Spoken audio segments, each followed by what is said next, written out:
Hey, this is Adam McKay. And this is Will Ferrell. Thanks for downloading this podcast on podcastone.com. You didn't have to do it, and we appreciate it. We appreciate your time and your consideration. You're busy. You got better things to do. And please go see Anchorman 2. That's the other thing we wanted to tell you. We wanted to say that so you go see it. You know what? You don't have to, though, honestly.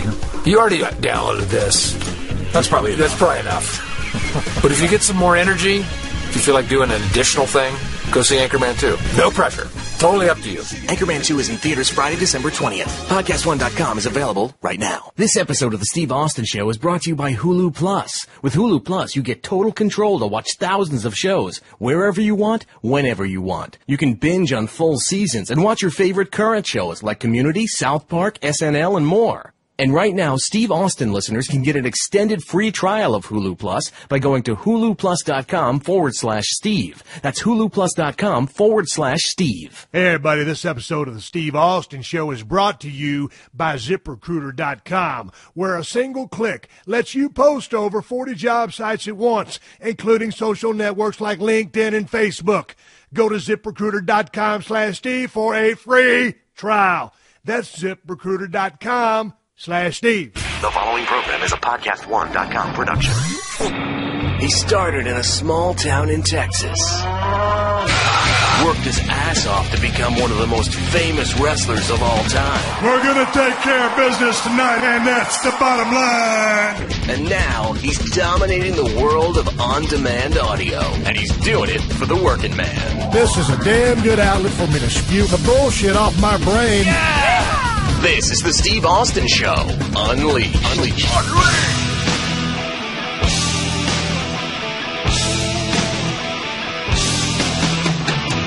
All right, everybody, let me describe the situation or the location that we're in so you can appreciate this conversation I'm about to have with Kerry King, Guitars for Slayer.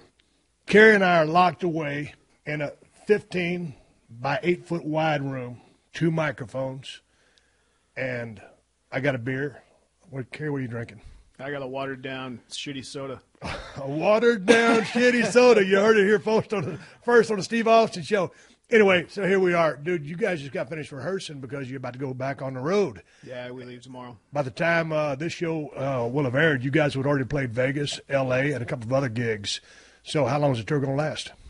I think we're home December 1st, so a handful of shows in October and all the way through November. Well, so we've been trying to do this interview for a long time. You and I met years and years ago, and then we ate dinner about a year or so ago, and we started trying to set this thing up, and you kept talking about practice. Dude, how much do you guys practice? Well, when we started to set this thing up, I think it was before the first European run. They were home for a few weeks. Then there was a second European run. They were home for 2 weeks. Then there was a South American run. And I've just been home for about 2.5 weeks when we start this U.S. run. So just getting different songs. Paul just got back in the band, March? So it's just reinforcing songs he might have known in the past, songs he may never have played before, and just, making sure you're ready because, you don't want to go out there at the first show and suck. You want to go out there and give the people at the first show the same people that give the people at the last show. So right. We put effort into it. A lot of the the players have remained the same in the band. Obviously, with the passing of Jeff Hanneman, that's been fairly recent. How has that transition gone? I mean, I know you guys basically founded the band back in the day in '81. Yep. What was it about that cat when you guys met? Y'all just clicked. It was funny. I was in a band with Tom. It was like a top 40 radio kind of band. I wasn't a metal kid yet. I was only 16, and my guitar teacher at the time was priming me. I could tell he was priming me to take his guitar player spot because I was you could manipulate me. I was a 16-year-old. I had no set ways of doing anything. I was just happy to be on stage. I'm like, wow, my guitar teacher wants me in his band. This is cool, So Tom was a singer, and that, didn't last very long. And I kept Tom in the back of my head, and at this point, I knew I wanted to be in a metal band. Right. So I was looking back in 80, 81, looking in the Recycler newspaper. I don't even know if they still have that, but that's where you looked if you wanted to get in a band. You looked at the, see who's looking for bands. And I went and auditioned for this band that essentially was a Leonard Skinner, Blue Oyster Cult type band. nothing against that, but that ain't what I wanted to do. Right. And I knew that when I went in there and played with them, and I saw Jeff on the way in. I said, hey, what's up? I get done, I come out, and Jeff's playing guitar. He's working the desk out front, just playing guitar because he's got nothing to do. He's just killing time playing guitar. And he's playing songs that I want to play that I know. And I said, hey, dude, you in a band? And he said, no. I said, would you like to be? And I played with Jeff a handful of times. I played with Dave a handful of times. I brought me, Dave, and Jeff together. And then I hit up Tom and said, hey, man, I got something. You should check it out. Right. So what was it about you guys that just clicked as a unit? This was the kind of music that y'all wanted to make with, the debut album. Show No Mercy. Well, we played our stuff. Me and Jeff would go hang out and see bands. We saw Metallica at the Woodstock in Orange County, right, of all places. And we were blown away. We were already into Motorhead and Venom, and there was a lot of talk of the Metallica guys. So we're like, let's go check this out. And they were doing what we were doing the way we wanted to do it. Right. We just weren't there yet. They were probably 6 to 8, 12 months ahead of us. Just with shit togetherness. Right. And even back then, I look at Dave Mustaine, and to this day, I love him as a guitar player, one of my favorites. And I saw him playing, and it just blew me and Jeff away that he's just ripping solos and looking over there. And he's not even looking at what he's playing, and we were just like, man, that's awesome. And we were just into it, Me and Jeff were like 6 months apart in age. We were just like the same person. Right. So you guys hit it off. Well, you mentioned Dave Mustaine. Is there any heat anymore between you two guys? Not really. We've done the Big Four shows. Yeah. We did the American Carnage, Canadian Carnage, Slayer and Megadeth shows. Dave's a unique individual. Right. Well, seemingly everybody in this industry is a pretty unique individual. Him more unique than others. He's pretty special. Right. It takes a minute to even remotely understand him, and then take him in as a friend or acquaintance, whatever you want to call it. Right. Well, see, that's an interesting dynamic because that being said, and the short time you were playing with those guys, a couple of gigs, but let's just talk the inner workings of Slayer. How tough is it for you guys to all stay on the same page and not hate each other? Because, man, sometimes it's going up and down the road in my business, the old business of pro wrestling. We're not in a band. It's all everybody for themselves. But, sometimes, shit hits the fan. It's like, hey, fuck you, dude. How do you guys remain, so composed and friends after all these years? When you hear, like bands like the Eagles, all those guys will fly to a gig on a different jet because they hate each other. I know I heard a lot of bands like that. Yeah. So how have you guys weathered the storm?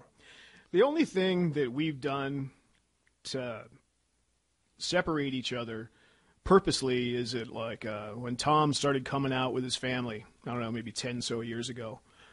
And, I said, it's probably a good idea if you get your own bus, because you never know what's going to be going on our bus, And, for the band, kids keeping you awake all night, if that's what would happen.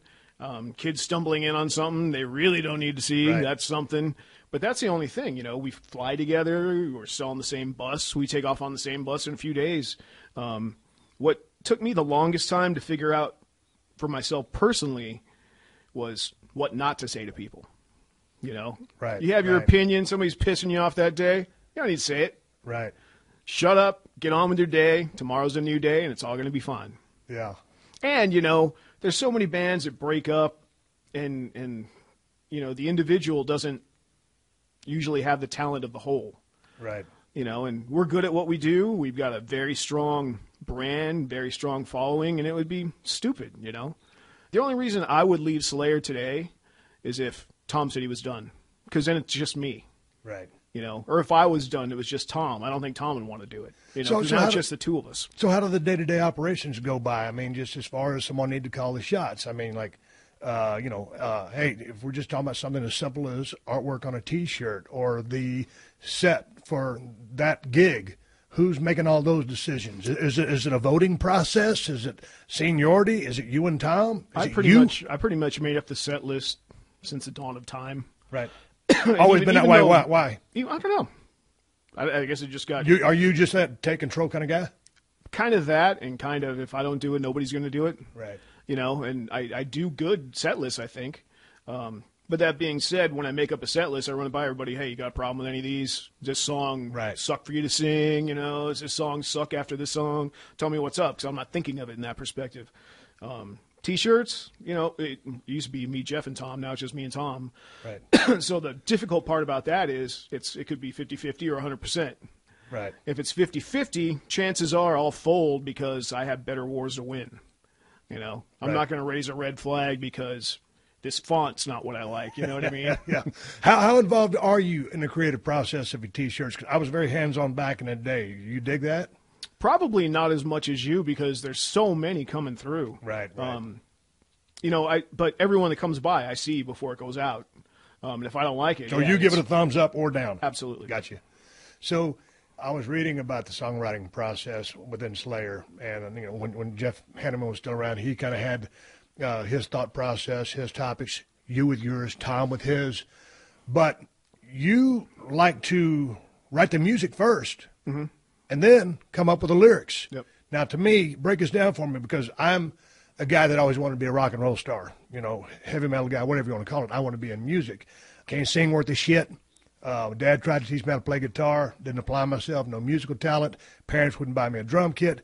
I ended up bouncing around the world in 20 by 20 squared circle. It worked out okay. Sure. But when I'm thinking, write a song, I'm thinking, okay, come up with the lyrics first, and then you wrap the song around it musically. So I'm backwards of what your thought process is. How does that work for you? I've only done that once by accident in my career. Yeah. I don't know. It's one of those things where I wrote some lyrics because I was either on a bus or a plane and bored to tears, and I had an idea, so I went with it.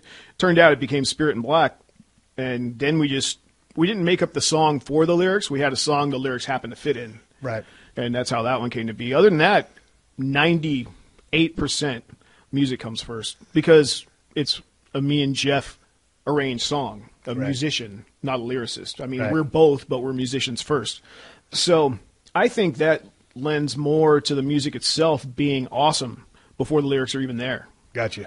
So you've already got one aspect of the music being awesome before there's even a lead or a vocal track put on it. Then when you add the vocals become icing as well as the focal point rather than just being there and working its way in. It just works for us. And then the leads are like the last thing we do. Have you always been adept at writing songs, or was something that you had to learn how to do? Because, I used to go down the road and with so many damn thoughts and shit that was happening, man, I should be able to write a song. And I could write short stories, but not so much a song. So was that easy for you, or is it a learned trait, process? Well, you can tell listening to the first record. We were writing that as probably late 17, but it came, 18, because that came out when I was 19. So you could tell they're thoughts of a high school kid rather than what we have now, thoughts of a 40-something-year-old. So I think we graduated the intensity of the lyrics, the topics of the lyrics, We never could have grasped it on the first couple records, but as you understand society more, you can attack things from different angles, so to speak, and present things differently in ways that people were like, I never thought about this like that. I never thought about this coming from that angle. That's the part that interests me and makes lyric writing easier for me because there's so many different ways you can slap people in the back of the head. Right. Man, there's so many times I go to Ozfest and I would see Ozzy reading the teleprompter, to help him out with the lyrics. How in the fuck do you remember all the songs that you play as a guitarist? That's one of the reasons we practice. Right. I know it sounded like maybe a layup question, but to get that question mark out of the way. Yeah.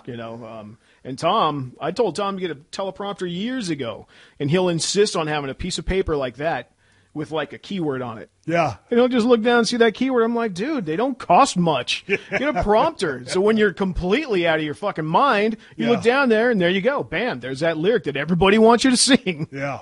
But yeah, he still does it like,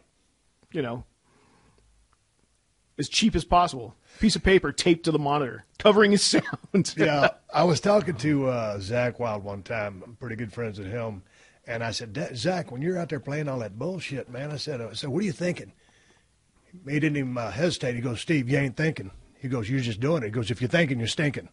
Is that true for you? I mean, you're just out there going through your... Absolutely, but there's another perspective. When it comes time to go home, like you've been on the road for like 8-10 weeks. Yeah. My problem is I'm already home. And I'll be on stage, and I'll be thinking about sitting by the pool or going to the bar and having a drink. That's where your mind's at? Yeah. And then I'll come back and go, shit, where are we at? And you gotta like really kick back into it, but it's so second nature. Your hands just do it. Yeah. Without thinking about it 99% of the time. But yeah, man, I mean, that last week is always a pain in the ass because either I'll be going home, Paul will be going home, somebody's sitting at home while we're on stage playing live, you know, Yeah. and it's hard to stay focused when you've been doing it like we've been on this record since 2009. Right. Well, so there would be times when I'd be on the road and I'd be like, man, I can't wait to get the fuck off this motherfucker. And then when I get home, 2.5 days later, I was jonesing to get back on. It would take me a little longer than that. A little bit longer than that. Yeah. But yeah, then again, I mean, it's a little bit different. We would be home a little bit more often than y'all. We'd constantly tour, but we're at home a little bit more, so maybe the cycle's a little bit different. Yeah, we're gone at least 3 weeks at a time. Yeah. At least. So that when you get home, how long does it take you to decompress and get back into your zone? A couple days, you know, and, Yeah. and that's basically just in case you came from a time zone that's opposite of yours. you Right. know? But other than that, it's just going home and not picking up a guitar, not headbanging, No. not putting my body through shit, you know. So when you're at the house, will you just chill and not pick up a guitar and not play or practice? For a while, Yeah. you know, and that could be any different amount of time from any different tour. But with Jeff being out of the picture, I play a lot more because I'm responsible for more music coming, you know, future music to come out. Yeah. So I keep that in perspective, but I don't sit around and play near as much as Zach or John Five or the guys that, you know, that's their life. You know, I come home and I've been doing this over 30 years and, you know, it's good. I love it. I love playing guitar, Dude, you but I guys just are want still- to come home and sit and do nothing, you know? But you guys are still rolling strong. Y'all Sure. had a hell of a damn run, and it's continuing. Yep. It's not slowing down. How much longer do you want to go out and keep doing this? I feel good, and that's the first important thing. I feel good, and I like it. If I didn't feel good and like every show hurt, Right. or I had to take cortisone to get through a show or something, then I'd have a totally different perspective, you know. I think this has kept me young, actually, believe it Right. or not. Well, yeah, it's like, when people stop working, that's when they kind of start feeling old. But, you know, Yeah. being on the road can be a real grind. It is. By the same token, it's a blessing to be able to play music and get paid for it. But at the end of the day, that's what you do for work. Uh-huh. So it goes both ways. Tom Araya, am I pronouncing his last name correctly? He had some surgery on his neck. Yep. What exactly? He had some fusion?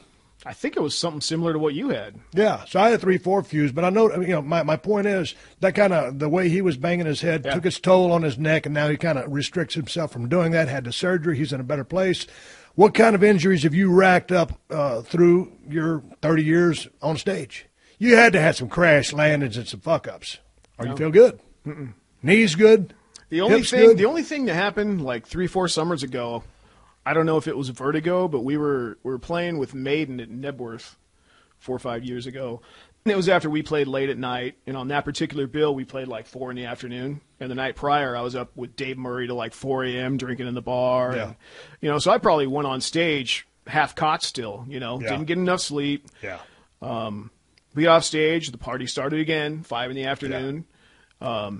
And we had to take a ferry to get to our next place. So we get out of there and drinking, get on the ferry, drinking on the ferry, get off the ferry. We drive from somewhere in France to somewhere we're going in Austria. And I got off the bus, feel great. And we had 2 shows in a row coming up in Vienna, Austria. So I wake up that afternoon to my wake-up call.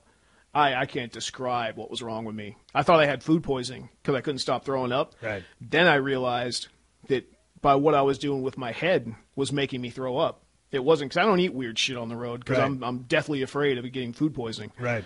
So what I came to realize is I'm sitting above the toilet hurling one night, is if I went in a head banging motion, Yeah. my head thought it was going like this, and it would instantly make me puke.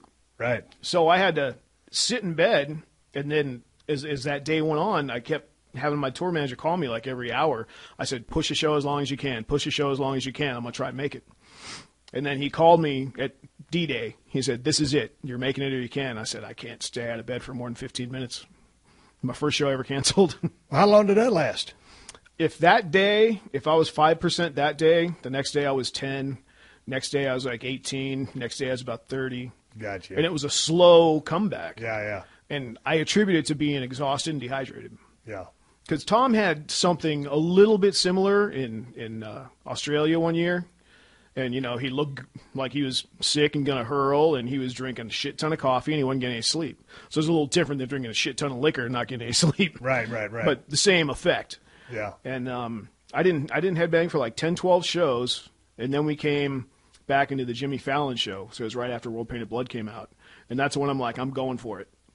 And I gave it enough time, and I felt good. And I felt good ever since. So you're 46 now? I'm 49. 49. You're older than me. I got you in dog years, though. I got some miles on me. Talk about life on the road.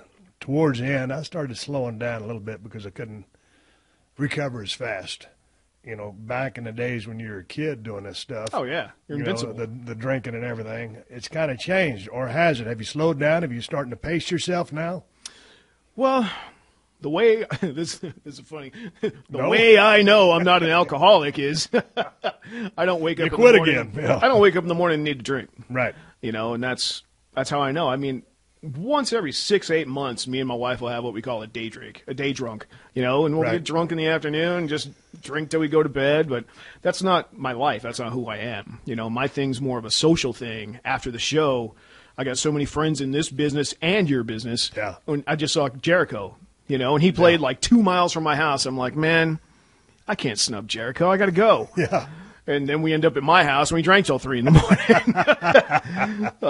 But it's just the kind of thing where you come through town and your friends want to have that shot with you. You know, they want to have that drink. They want to hang out.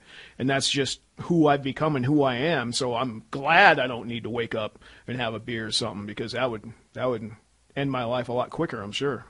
How's the camaraderie on the road? Because, you know, we would cross back in the day when WCW was still around and I was in WWF, or vice versa, you know, crossing territories and maybe staying in the same hotel, you know, and then of course it'd be Drink Fest. You know, that's the environment you guys are in all the time. So it certainly lends itself to a sore liver down the road. Absolutely. And with that being said, there's restaurants I go to, like in Indianapolis, for instance. I know the head bartender at St. Elmo's Steakhouse. You know, what most people say is the best steakhouse in town, either that or Shula's, and it's right down the street from where the Colts play. And that guy comes to our show every time we come through town, and right around the corner. Indianapolis is one of my second homes for some reason. Never lived there, just one of my second homes. There's another place, guy used to work at the Hard Rock Cafe, him and his buddy, and they always come to our shows, and it's on when I'm with those guys. Right. It's on. So it always hurts when I leave Indy in more ways than one. But you're just drinking or just having fun because you like to. You don't just throw down because you got to rep the Slayer brand. Yeah, that's not my style. I mean, it might turn into that. Right. It turns into that, you know, more often than it doesn't. But especially in Indianapolis and some of my other home away from homes. Like I got a football buddy, and he lives in the Keys, so he'll usually come to Atlanta or anywhere in Florida, or sometimes Michigan, because that's where he went to college. But that dude, he'll be on side of the stage, and all 6, 7 of them, however big he is, and he's holding the bottle of Jaeger, just swigging the whole time we're on stage. So we get off stage, he's already having his party. Right. So then the question is, do I want to catch up, or do I want to enjoy the festivities? Hey, man, how did you guys come up with the name Slayer? Were there any other options? Were there any front runners? Or who came up with the name? That was the front runner. If I'm not mistaken, that was Jeff's idea. You know, without the logo, just the name itself. Right. And I think there was 3 we were looking at, and I couldn't tell you what the other 3 were. I mean, for a long time, even to this day, people will say, so you got Slayer from Dragon Slayer. And I'm like, no, that's a rumor that we never started. I don't know where that came from, but a lot of people think we did. But the other 2, I couldn't even tell you what they were. Probably a good thing. I mean, we got a pretty good one. Man, I'm a big fan of art in general, specifically stuff on album covers, T-shirts, that kind of stuff. How did you guys hook up? Larry Carroll has done all of y'all's covers, or 3 or 4 of them? 4, yeah. How did you guys he did hook the up last 3 when Dave was in the band, and when Dave came back to the band, he did the first one, which I thought was cool. Yeah. And I have that one. So how did you guys hook up with Larry Carroll? I mean, I don't remember originally. Dude's like, he's a crazy artist. I mean, the stuff is just so badass. I mean, it's not like, from what I was gathering or reading, I mean, he kind of just knows, or maybe gets a chance to listen to the album, but you guys don't specifically give him any instructions. And maybe until you see something and then point him in a direction. How does that process work? I don't Because the remember. album covers are killer. Yeah, I don't remember in the beginning. I think it was just an idea from the record company because, I mean, when he worked on Rain and Blood, shit, I was 26. I didn't know anything about art or artists or anything. Right. So somebody had to suggest him, and then when we got that, when we liked it, so we kept going. We kept going with the same team. We had the same engineer. We had the same artist up through Seasons in the Abyss. And then, we got him back when Dave came back. And around Seasons and certainly Christ Illusion, like we would give him song titles or the lyrics. So here, read this. He makes nightmare art, what I call it. Looks like just shit nightmares are made of. Right. And then he presented his first idea for Christ Illusion, and we just redirected a little bit. Right. The idea is basically what he came up with, but we made Jesus a little more fucked up. I just like the end of it. It's a badass cover. Yeah, I love it. Yeah. You were talking about Seasons in the Abyss. It was about 1990. I was wrestling in Dallas, Texas at the time in Metroplex Arena for Gary Hart. I just stopped wrestling with WCCW. Slayer came through. They needed some big guys to work security. Somebody contacted me. I actually worked security at a Slayer concert at Dallas Metroplex when you guys came through on the Seasons of the Abyss tour. Things have changed. It's gotten into a bigger machine. I mean, with the explosion and y'all's popularity. Well, I think that was the tail end of where we were really trying to change what security was. Because security didn't understand what we were doing, and if somebody came over the barricade, they were just out. No matter how much that poor kid paid for his ticket, if that was all the money he had for his ticket, and he inadvertently got thrown over in the second song, he's out of the building. And we wanted to change that. So what is y'all's stance on that? Because basically, man, I was pretty jacked up. I had a long blonde ponytail. I was walking around. I didn't do a damn thing. I was enjoying the music and checking everybody out, and it was a great time. There weren't any fights to speak of, certainly some moshing, but what are you guys expecting out of security? Because sometimes, I mean, if you go back and look at some clips of, various bands or whatever, people, some of those guys take some shots and take their liberties on some of these people that paid. So where do you draw the line with your security? What kind of instructions do you give these cats? Well, we don't roll with our own anymore, but we do have security discussions with the house, people. And, of course, if there's a fight, they have to separate it. That's how it is. But if anybody comes over the barricade, if they're not swinging at you, let them out. Right. If they kick you in the head by accident, it's not their fault, and I've seen it a million times. Yeah. Some guys don't belong down there, and if Tom sees it, if we're running two songs together, he'll stop and point at that dude and get rid of him. Right. And of course the crowd loves it and think they're doing it, Tom's doing it for him, and at the end of the day, he's doing it in their best interest because that guy's going to fuck somebody up that don't deserve getting fucked up. Yeah. It's just tough, man, because you can't be down there and police everything. Yeah. But some of the clubs, like the show y'all going to play, y'all will have played, the Palladium in L.A. versus some of those big outdoor festivals where you guys have, I don't know, how many people are there? 100,000? We did Mayhem in 2012, and we did the biggest one ever in San Bernardino, and I think they had 25,000. But, yeah, we bid big places like that. Actually, the Big Four shows, we did the one in Coachella, which had to be 60,000, 80,000. We did the one at Yankee Stadium, and the ones in Europe were over 80,000. So, dude, what are you thinking when you see in that sea of people digging your music? It's just, is that a bigger high than a small club? Or do you dig the intimacy of that small club and being able to rock that thing with the acoustics? I think that intimacy is more fun for me. Right. But at the end of the day, I try to put on the same show because if you're playing for 20, 200, 20,000, 100,000, everybody paid. Right. And they deserve my best. That's another reason I don't drink during the day. Right. That's another reason. I mean, I've broken that rule maybe 10 times in my life, usually with Zakk Wylde. Right. I got bored. I got barred by Bar Brand from coming to Zakk Wylde's house because every time I would go, I would take a half gallon of wild turkey and our Crown Royal, and we did some stupid shit, and Bar Brand said, if I come up, I cannot bring the Crown Royal anymore. Well, he's your size. He's giant. And he loves to wrestle and, get roughhousing and shit. Hey, man, you used to wear every now and then a Stone Cold shirt while you guys were playing on stage. Yeah, for a whole tour. Man, I dug that. I was very flattered. Had the one with the fingers. Yeah. When did you start watching wrestling? I don't know, man. Definitely in a better time than it is now.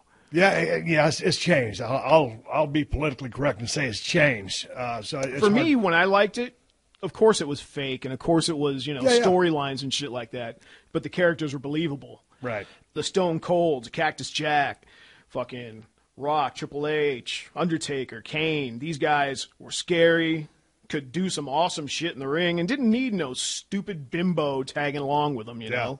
And I liked it for that. It was cool. I went to a bunch. I went to WrestleMania 2000 in Anaheim. I went to one of the other pay-per-views. I got my floor seat still. I met you at one of them. Yeah. Same one I met Jericho at, whichever one that was. Speaking of, we keep in our conversation, we talk about Dave or Paul, the drummers. They keep seeming to rotate. Dave Lombardo come in, Paul Bostaff, is that his last name correctly? Bostaff. So what's the story on the comings and goings of the drummer? Well, Dave, I mean, he'd been back since 2001, 2, something like that. He came in when Paul left the last time. And every time Paul's been in the band twice, and he left, on good terms. He just thought there was something else out there for him. And he's been my friend for all these years. But when Dave was in this last time, I figured I'd be on stage with him until one of us fell off the stage dead. Yeah. And things change. He got some bad advice and listened to some bad advice, gave us an ultimatum 10 days before we went to Australia. And I said, I can't have this over my head. And I feel bad for Dave to this day. I really feel bad for him because he shot himself in the foot. Maybe he thought he had the upper hand, but you ain't going to get me. Yeah. You got to be in the place where, all right, before I got home, I knew what I was going to do. Right. I knew exactly what I was going to do for Australia. Right. What do you do to wind down? If you're not doing Slayer, you're not trying to write anything, you're just trying to chill out. I know you have this monstrous snake collection. I do, to the point where now it's in a warehouse and not at my house. You took it out of when I came over the one time, it was in the laundry room? The garage. The garage? It, yeah. So it's in a warehouse? Yeah, my wife wanted the garage back. At least I can do that. What do? You call up some warehouse, say, hey, man, I got... Well, actually, a friend of mine who's got a reptile store in Orange County someplace. That was a reptile store, not an erectile store. Yeah, reptile store. For my deaf listeners. He's got a... they're in one of those places, got like an office in the front, warehouse in the back, and his place is just one big room. But then one next door opened up, and he wanted the front space. He wanted the window space. I'm like, I don't want no fucking window space. So there's a door going to the warehouse where all my shit is, and the front door where all his supplies and stuff are. So, it's just, I took the place next door to him. There's somebody there 7 days a week. If me or my other guy ain't there, somebody's there, which is awesome to me because it's better than security, Somebody's looking out for you. Didn't I get the back? I share the rent. I don't share the rent. I pay the majority of that one because I got the most space, but that's where my stuff is, and now I got a full-time guy that does it because I just tour too much. So do you ever go in there and... I was there the other day, yeah. What do you do? You just mess around with them, check them out, look at them? Well, we probably them? had 500-600 babies this year, so we're still in the process of picking anything that I might want to keep, anything that's going to be top dollar, anything that's going to be wholesale. It's just, decision kind of things. So, man, are you breeding them, then selling them? Mm-hmm. And that's part of the deal? Probably the biggest carpet python breeder on the West Coast, at least. Could be in the States. Is there paperwork that's got to go with every single snake, all that? I don't ship overseas where I would need that. Right. I used to have an import-export permit, but, Europe's ahead of us. So if somebody wants one of my snakes, they want it because it came from Kerry King. Right. And then it just becomes a hassle, and you're paying more shipping than the snake's actually worth. But the stuff I'm doing and stuff I'm producing, like up until this year, I had like 6 of the only ones in America because I'm the only guy to produce them outside of Europe. How long have you been doing this? I got back in around 2003. But all through the 80s and 90s, I had a bunch. And I got out for 8-10 years because it was becoming bigger than Slayer. Right. And I wasn't paying attention to Slayer. Really? So when I got out all that shit, that's when you saw Kerry King's name on everything again. Yeah. So, but what made you say, "Hey, man, I dig the snake"? It was just something you always... In the early days, like 84-ish, I went to some people's house in I think there was Houston, somewhere in Texas, and they called themselves the Doom Society. They were big time Slayer fans, and they had a Colombian boa constrictor, and they called it Slayer. Yeah. And I thought it was cool, just the reptile in general, because it's not like a dog, not like a cat, not like a lizard. Doesn't need to be fed and watered every day. You could leave it with some water and leave it for weeks. And that fit in good with what I do. Yeah. So I went home, and I got a boa constrictor, and I named it Venom, because I like venom. Yeah. And I had that snake for a long time. And, 1 led to 2, 2 led to 10, 10 led to 50 at my parents' house. And that wasn't a good idea. But I moved them into the garage there, and that's how I had them there for a while. And then when I got my own place, they came with me.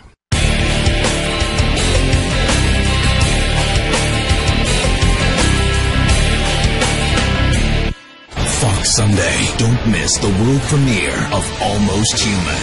In the year 2046, Detective John Kennicks was ambushed and left for dead. Now, as he returns to the force, it will take a machine. I'm Dorian. Are you a robot? Yes, I am. I'm not driving with one of those things. To bring him back to life. I can't say that I was born, but I was made to feel. Fantastic. I get the synthetic with the bleeding heart. Almost Human, premiering Sunday on Fox. Steve Austin, Unleashed. Kerry King, guitars for Slayer. We were talking football the other day. Your team is? The Oakland Raiders. Oh, the Oakland Raiders. Hard times. You think Terrell Pryor is their quarterback of the future? He's impressed me a little bit this year. I mean, I got to say he's better than I expected him to be.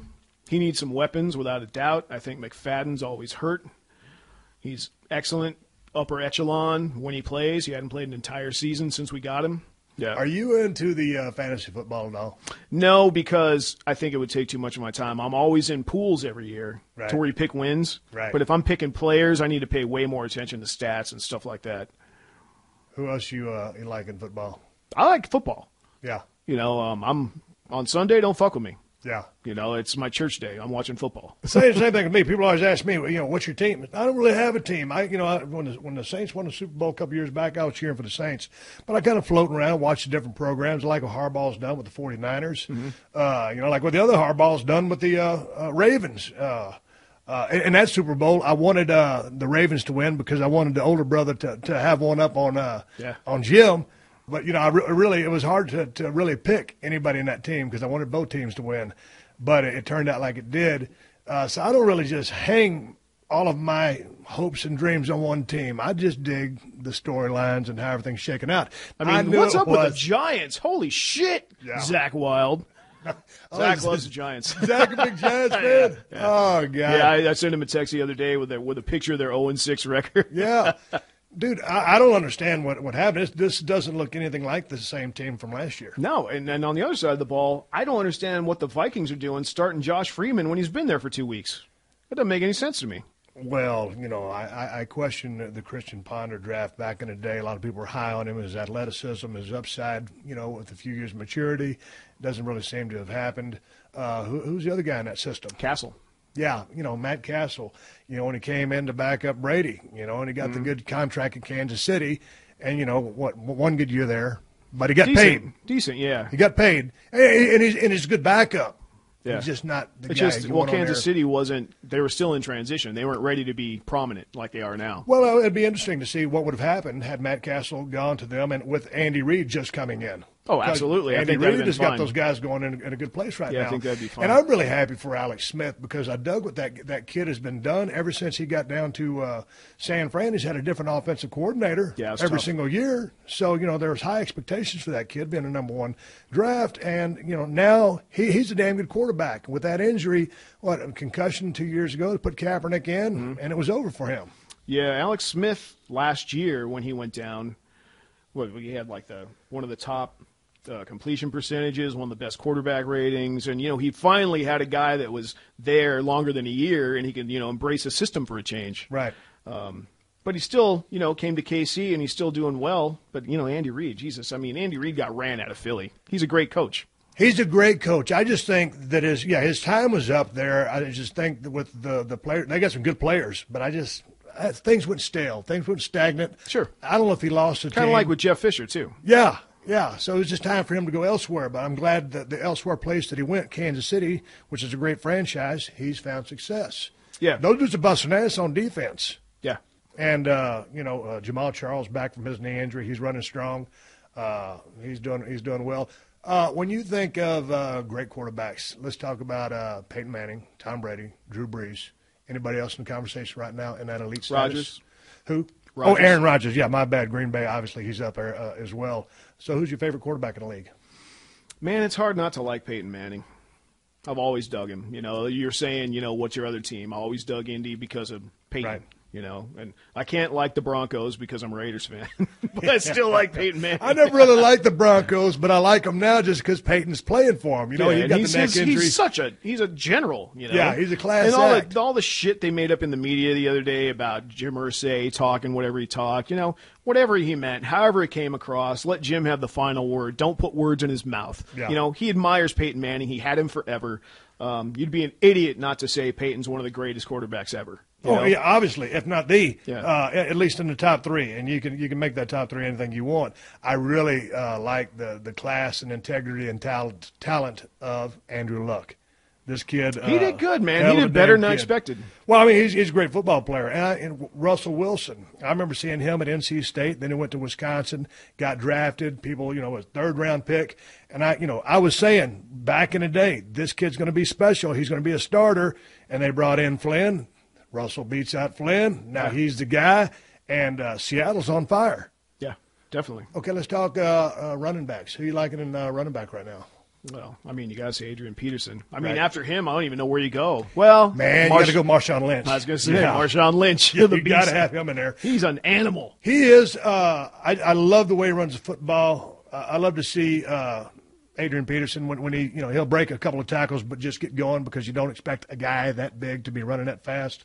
Jamal Charles is fun because he's so shifty and elusive, but I also like Arian Foster. He's turn that ball awesome. He's another big boy. Yeah, he'll start skating along that side, skating along that line of scrimmage, and he'll cut it north and south and plant and go.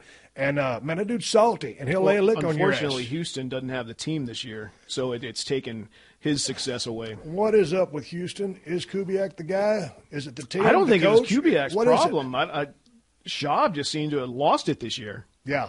And a lot of my friends don't believe in him anyway. I was kind of not a bandwagon guy, but I always believed in him. Right. And this year, I kind of have my doubts, especially after last year going out of the playoffs the way he did. But this year, pick 6, 4 games in a row. I mean, Jesus Christ. Right. This is pro level. You don't do that. Right. Let's talk on the defensive side of the football right now. Any favorite players? There's a lot, man. J.J. Watt. I love J.J. Aldon Watt. Smith before he torn himself in. Man, what happened to Aldon Smith? Man, I mean, golly, this kid is lighting it up. He's too young and couldn't handle the pressure of his age and what he had to do in life. Right. But J.J. Watt's sick. Jared Allen's sick. Linebackers, Patrick Willis. And Navarro Bowman for San Fran. Evil. Richard Sherman for Seattle Seahawks having a hell of a year. Yeah, he looks like the new Revis. Yeah, he does. Man, I haven't even called any. Revis down in Miami, right? He went to Tampa Bay. Tampa Bay. I knew he was down there in Florida. So how's he doing in Tampa? How's he doing in Tampa Bay? I don't know, man. I haven't watched any Tampa Bay games since the Josh Freeman fiasco came up, and they wouldn't let him play, and they cut him. And dude, what was that all attributed to? I don't know, man. That's a weird one. Do you think Greg Schiano has that team on the right track, or is he a college football coach? Most times I would say college football coach about anybody. Right. I mean, look at Spurrier. He tried, and, a number of other coaches. Saban. I think when you're at a college level, you're more apt to take direction than you are when you got money in your pocket. Right. It seems to me that's the way it is because when a lot of the college people come up, they just can't reel that team in. Chip Kelly, his first performance on the first game this year, I think it was Thursday night, I was watching that. The Eagles looked unstoppable. Let them up. And then they figured him out week 2. Yeah. And they were laughing and smiling over on the sideline. They were happy, and everybody thought, hey, man, this is the next big thing to watch. And so it hasn't turned out so much. I remember a couple of years ago when Tampa Bay was playing New York Giants in the playoffs and or some part of the season, and it was like the last play of the game. And Greg Schiano had his players fire off. And Coughlin, I don't know if you remember this, but ate his ass out. He goes, man, we don't do that. This is pro football. Yeah, for going like Yeah. Basically the last play of the game. It wasn't going to change anything. He was going to try to force the fumble and get a Hail Mary play. No. But so, and that's that college mentality. Now, I love what he did at Rutgers. Obviously, he's a good coach, but sometimes that just, I mean, look what happened to Nick Saban. He went. He tried to. Yeah, he tried to, and then not so much. I'm happy to see Pete Carroll have the success after he's gone back. Now, of course, he ran USC's program into a shit pile of problems with all the sanctions that they had going against him. But now that he's been at Seattle for a couple of years, they got things on the upswing. Russell Wilson in place, Marshawn Lynch, defense playing lights out. So, and as long as they're playing at home, they have a good shot at. Yeah, it's pretty much over. Yeah. You into any other sports? I like hockey probably second best, but I don't follow it. I don't have the names like I do when we're talking football. Yeah. We're like blah blah blah blah. I got it all down. Like right here. Do you Hockey follow the college football game at all? Not college as much. I pay more attention later in the year when I'm thinking about who's drafting who. No, okay. Well, let's stay on to pro football then. Because what do you think, dude? I mean, now seemingly in the last 2-3 years, I mean, it's one head injury after another. Man, concussions popping up like a. And they're son of a trying bitch. to get rid of it, and it seems to be more prominent. I know, but just guys are going down left and right. I mean, and with all the ACLs we just got finished talking about, man, these guys are dropping like flies. And I don't think, well, they're never going to turn that around. They're never going to stop it. But I'm wondering, how many changes can you make to the game of football before you start turning people off? Yeah, I totally understand what you're saying. I mean, I'm not turned off yet, but I completely understand no fun league. Right. I miss the kickoffs. I miss the kickoff returns, and I understand why they got rid of it. Doesn't mean I don't miss it.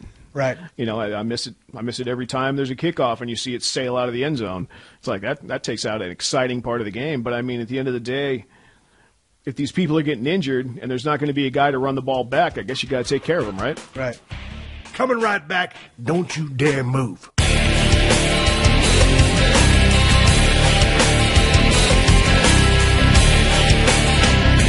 Hey guys, from producer J.J. Abrams and J.H. Wyman, the producer of Fringe, comes the next evolution of cop dramas, Almost Human. In the year 2048, every police officer is issued the latest in weapon technology, an android partner. Now, can a troubled detective and a forgotten piece of human-like robotics join forces to create a new era of justice?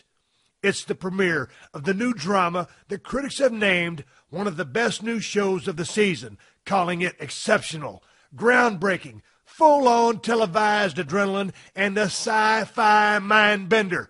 Almost Human. The 2-night premiere begins Sunday, right after the doubleheader, only on Fox. Don't be left in the dark on Monday. Watch it live Sunday night. Steve Austin, Unleashed. All right, you've probably tried Hulu.com. Now with Hulu Plus, you can watch your favorite shows anytime, anywhere. Hulu Plus lets you watch thousands of hit TV shows and a selection of acclaimed movies on your television or on the go with your smartphone or tablet.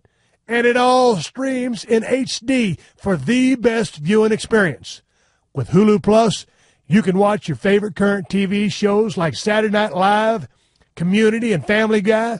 And you can also check out exclusive content, including Hulu originals like The Awesomes, starring SNL's Seth Meyers, and Moon Boy, starring Chris O'Dowd from Bridesmaids. Hulu Plus also offers a great selection of acclaimed films. For only $7.99 a month, you can stream as many TV shows and movies as you want, wherever you want. Right now, you can try Hulu Plus free for 2 weeks when you go to huluplus.com/Steve.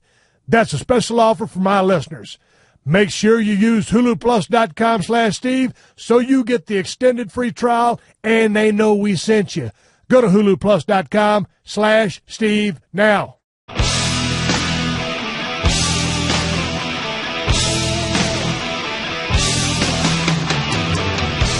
Kerry King, guitars for Slayer. Hey, let's get back to music. Let's talk about Slayer a little bit more. You guys have been supporting this same album for a while now. Will you come out with another album soon? The thought process now is to record in January. So, and we've got loads of material, me and Paul, that I worked with me and Paul as well as me and Dave before Dave left. So we've already got plenty of stuff. We just got to get done touring so we can clean up that stuff and record it. But the plan is, at this moment, January. So it would be out before the summer. How many songs you got? Me and Paul are playing 11. There's 2 he doesn't know and another one, so 14, 15. And did you write the lyrics to all these? I wrote I got lyrics done on 7 of them. Tom contribute the other ones? Or these are all your songs? 7 is done so far. Okay. And you'll complete the rest of them? No, Tom could he's got songs. I gave him the CDs and the demos, so if he wants to write something, he's more than welcome to. You want me to come over and sit in with you and write you a song? You already told me you can't. Well, goddamn, you could have said, "Hey, yeah, come on over." You already preempted that right when we started, so I already know the answer to that. You could have helped me out a little bit. Goddamn, it's only my show. Hey, with all the traveling you guys do on the road, back at what we would do, there'd be a lot of ribs, a lot of guys playing jokes. If we was in a locker room and you got all these damn padlocks, a lot of times if one of those things is open, it's going on someone's bag or someone's belt loop, just stupid shit like that. When you guys are out on the road, whether it's inner Slayer stuff or just inner band stuff with the people you're touring with, you guys ever ribbing each other? I think the crew more than us. Really? Yeah, the crew will fuck with each other a lot. We've gotten to the point on these last few tours where if anybody on my crew messes up, like, see my guitar tech misses a punch, and he's only got 2 or 3 a show, or my guitar's out of tune, then he gets penalty shots. If my production manager has a backdrop go off in a funny place, I give penalty shots for anything. If you look at me the wrong way, you're getting a penalty shot. Right. And usually it's a penalty shot to me too, because I'll drink with them. Yeah. But that's not even a joke. That's just our fun way of bonding after the show, more or less. But as far as pranks go, there's not a whole lot of pranksters. I mean, there's jokesters, but not physical prank kind of thing. Yeah. What do you guys, for you guys, if it's you guys and Slayers traveling down the road in a bus, you need a laugh, is there a go-to comedian? Well, usually we travel at night after the show. Right. So we're only up 2-3 hours, right, maybe, and then crashing the rest of the time. So we don't have a whole lot of together time. Right. Which is kind of odd. I mean, we are together, but, Tom's on the bus. He's sleeping before me and Paul are in bed. Gary's going to sleep early. I've gotten to where I'm going to bed because I want to get recharged for the next show. Got to think about that these days. I'm not 20 anymore. Yeah, it sucks, but that's the way it is. It's the way it is. It beats not being old. I get asked all the time. This show, I do this show for the working man, Kerry, and I get a lot of cats that are in the same boat you and I are. They're bald. When did you go to the slick head look? When did I do that? 92? 92, I think, yeah. So obviously, I put tattoos on my head. Actually, I put tattoos on my head before I shaved it all off. I did what they did. Right. Shaved it above your ear a little bit. Yeah. And I put the tattoos on, and there's kind of a chicken shit way to do it, because I thought if I didn't like it, I can just grow my hair back. But it's also hardcore, because nobody gets a tattoo on their head first. Right. And that's what I did. Right. So take me through your process. I get people ask me all the time, hey, man, how do you take care of your dome? And shit, I think I shaved this morning just for the hell of it. But, if I ain't trying to go do no gig, I'll let this motherfucker grow for, a week or so. I look like shit, but if I ain't got a meeting, I just wear a cap all the time. I always tell people, I'll get it down with my trimmer first, and then I'll put a layer of shaving cream on. But I always go with the grain when I'm shaving, Kerry. What's your process? You an against the grain guy? Absolutely. Against the grain? Yep. But a lot of people with tender heads will get those damn rashes and bumps. That's the only reason I tell them to go with the grain. Guess I don't have a tender head. I guess I don't either. But what do you use? Shaving cream, soap, and water? What? That orange cap thing. Fuck, I don't know. It's probably some Edge. Maybe, yeah. Yeah. Yeah, the one that comes two in a thing at Target. Yeah. Well, okay, now see, I go get my bulk razors at Costco. I'm a twin blade guy. I'm a twin blade guy. I don't believe in all that 5 and 6 blade stuff. I've tried 3, 4, and 5. I'm like, they got to be better now. No. And it doesn't work on the curves. No. If you're just shaving your arms, which I do for my tats. Yeah. Yeah, but to get all the roundness of the melon, it just doesn't work. It's too much. I mean, especially if you're going to do some, like right now, I'm about 2 or 3 weeks in. I got a bunch of growth on my face. Normally I just had the goatee look, but it's deer season. I had a little movie project get pushed, so I'm heading to South Texas. So I'm growing my shit in, my whole beard in for a couple of months. Yep. But when I'm shaving, man, I got to keep this motherfucker a little bit tight. And if you use anything bigger than a twin blade, you can't get close. You're absolutely right. So everybody always flaps their gums about all these damn blades. It's like, dude, I thought it was revolutionary until I tried it. Yeah, and it's like, nah, not so much. Not at all.